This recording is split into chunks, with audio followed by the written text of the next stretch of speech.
Interesting article from Silver Doctors. Very sophisticated high net worth investors are buying up physical precious metals. Oh, says who? According to the CEO of one of the world's top primary producers of silver, looming precious metals shortages could drive the price of gold to $5,000 and silver to $100 over the next 3 to 5 years. Keith Neumeyer, who oversees First Majestic Silver and is also the chairman of Mineral Bank First Mining Finance, says that with commodity prices in capitulation, mining companies around the world are either reducing operations or outright shutting down, the consequence of which will be a supply crunch across the industry and a resurgence in the precious metals prices. And he isn't the only one who sees the trend developing. Well-known investment billionaires like George Soros, of course, Carl Icahn, are rushing into gold. Soros, you know he's an elitist, is so convinced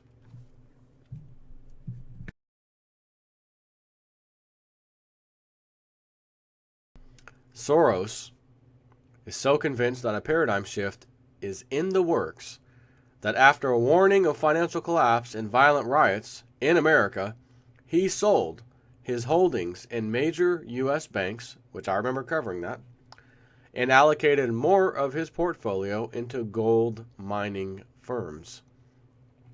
And here's a little known secret Neumeyer shares in an interview with SGT Report.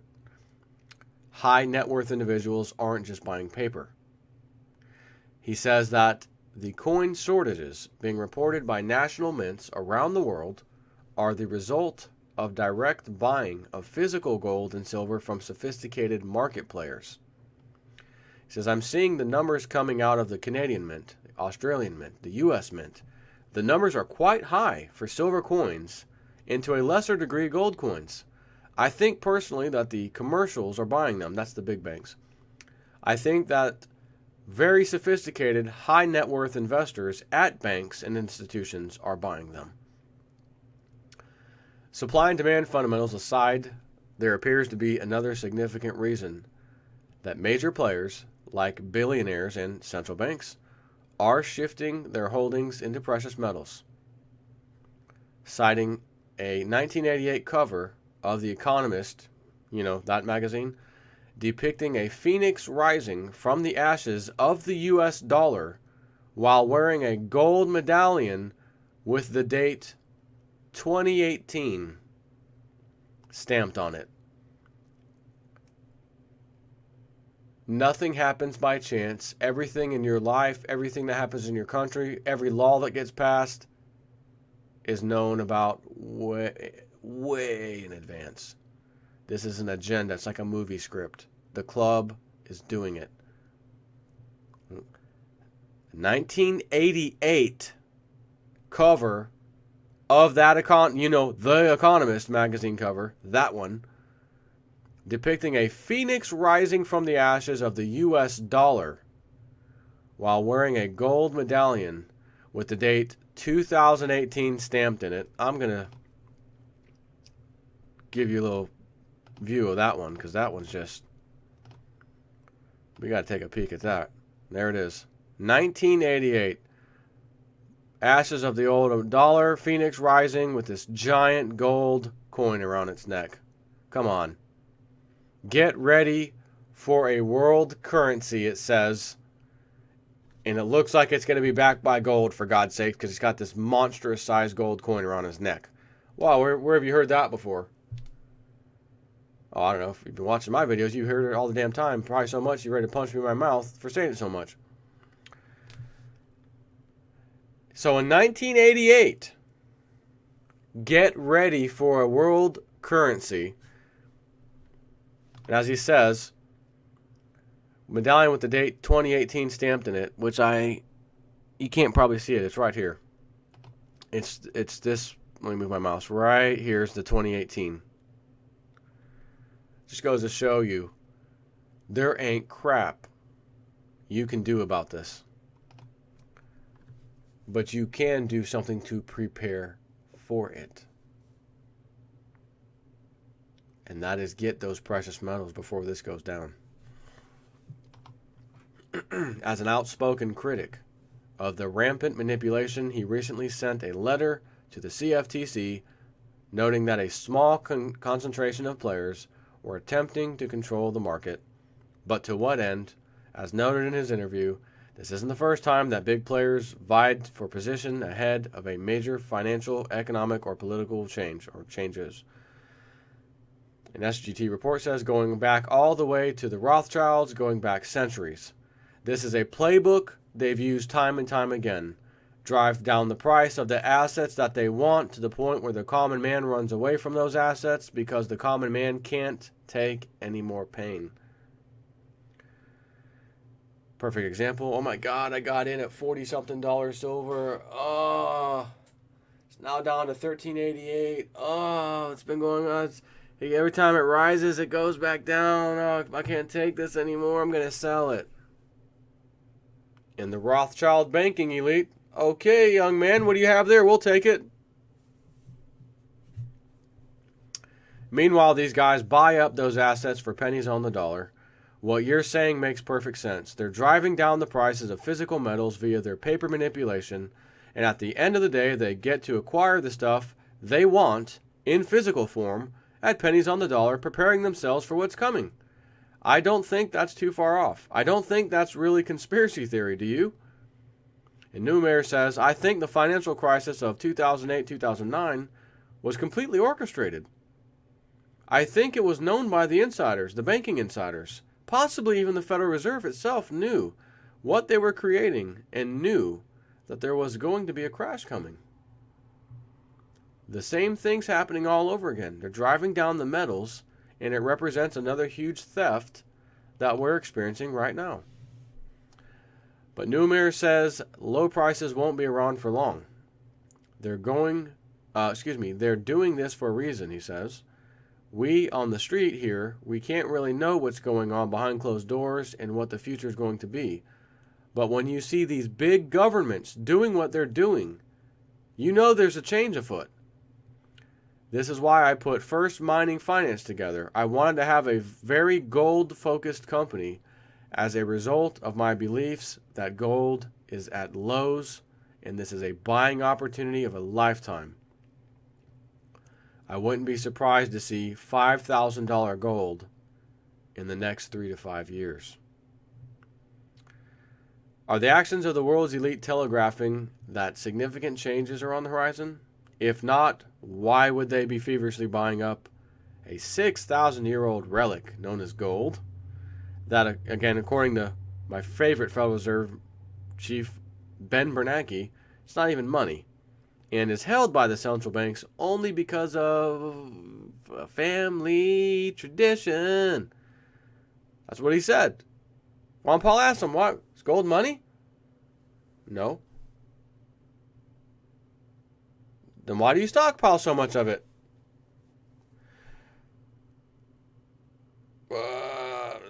Why don't you store, diamonds or rubies or pearls? Why gold? Tradition.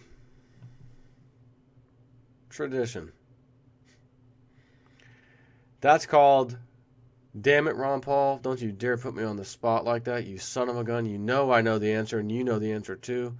Why are you making me squirm in this damn chair right now? Giving these stupid answers because I can't give the real answer? That's what that means. I'll say it again.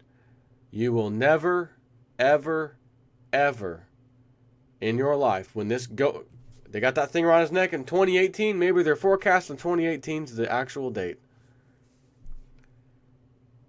You are not going to have an opportunity to get those precious metals after they implement this new system at prices you get to enjoy today.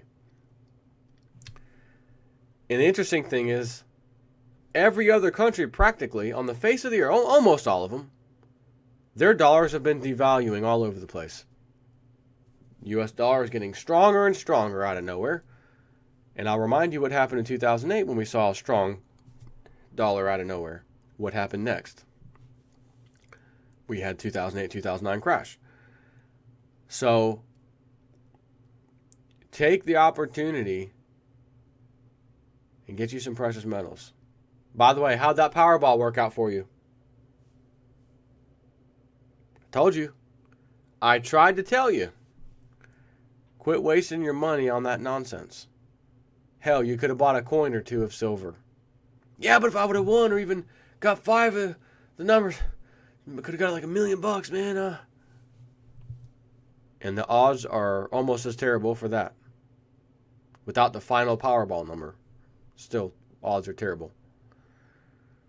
But like I was saying, it goes to show you the state, the condition that people are in this country.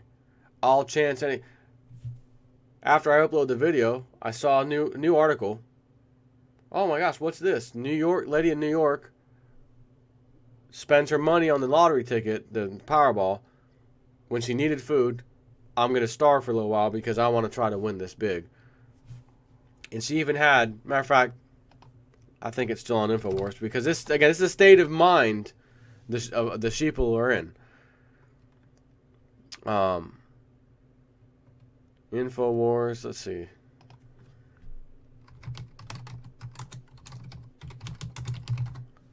InfoWars Powerball food.